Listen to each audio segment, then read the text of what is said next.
Shalom.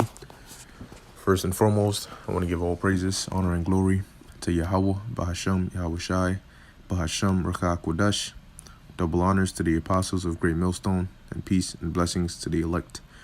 All right, this is an article here from rtnews.com. All right, a brother had put in our group chat, and dealing with this whole Texas situation. All right, as things seem to be getting worse. All right, as you can see, it says empty shelves and long lines outside stores as Texas runs out of food amid deadly cold snap. You know, those food shortages, man. And one thing about food is, yes, that's one thing that makes people go crazy, man.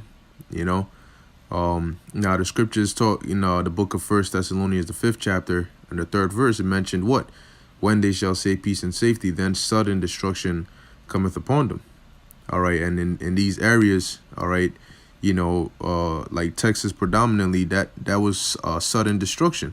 That's an example of how quickly the Lord can flip things on you, and put you in a very desperate situation, unexpectedly too.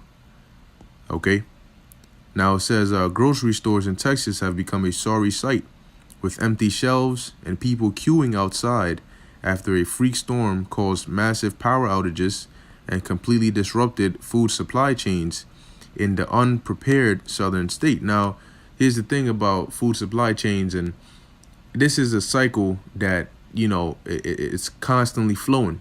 It's constantly flowing, and one ripple in it might not affect you right away or affect you right away, but later down the line, you're going to feel that, that big hole.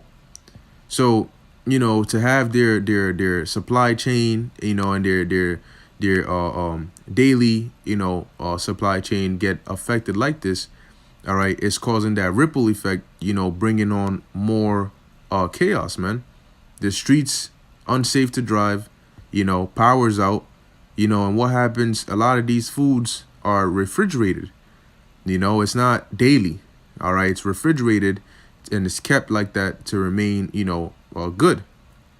But when you don't have the power to keep the refrigerator on, these foods go bad, and hey, in situations like this, them supermarkets, they don't have, they're on an on demand basis. They don't store reserves. They have about 3 days worth of food, and then that's it. They have to wait till they get shipment, and so when all this is breaking loose and everybody's rushing to pick up things off the shelves, things run out in hours, man, not days. They run out in hours, and with your food supply chain being, disrupted, then that's going to prolong those food trucks coming in.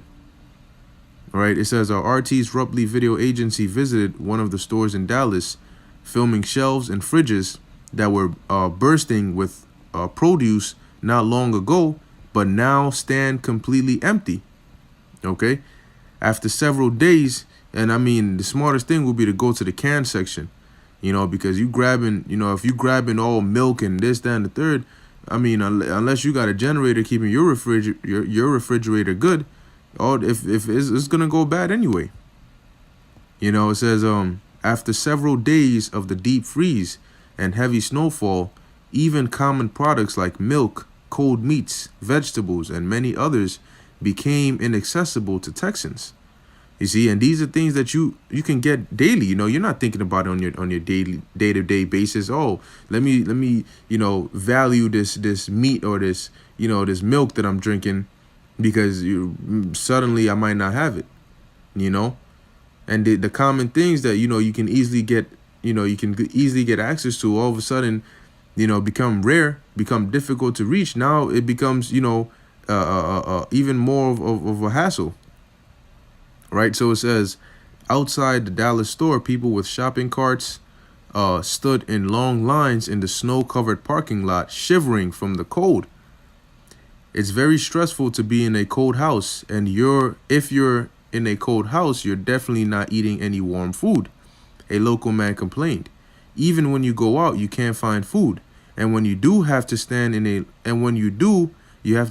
a line for 5 hours. Damn. What's happening in Texas because of the cold weather doesn't make any sense, he pointed out.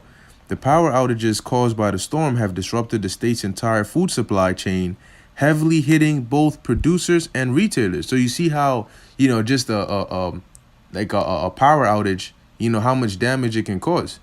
So now, with these people coming out and saying how weak the U.S. power grid is, the U.S. infrastructure is, if there's a grid, outage, if there's something that happens, whether it's EMP or something gets tampered with, and a major part of the U.S. grid goes down, imagine how much more damage that can cause, to where you're not just dealing with Texas, you're dealing with other parts, it could be a whole East Coast, a whole West Coast. All right. It says, fruit and vegetable crops in the Rio Grande Valley have frozen over, while dairy farmers were pouring milk worth millions of dollars down the drain as they were unable to get it to the dairies. Damn. Some cows and chickens have also died due to being kept in unheated enclosures and lack of feed for them. And you see how quick the Most High can flip things, man. And in a situation like this where it's very hard, to get access to these things, it's going to get worse. Imagine in the time of Jacob's trouble. Well, you can't go anywhere to seek help. All right, and as you can see, the title here says the Texas crisis has again shown how America is both unable and unprepared to protect its own people. But yet you talk so proudly.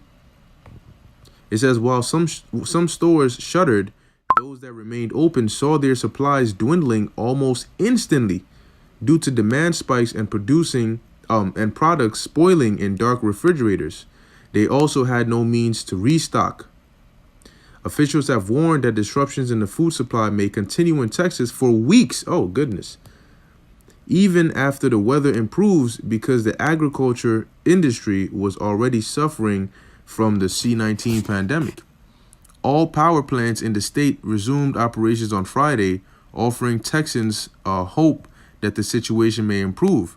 However, at least 195,000 homes still remained without electricity as the big freeze destroyed power lines. More than, 14.4 million people. That's interesting, all right? You take out the decimals, 144, all right? It says, so if you know, you know.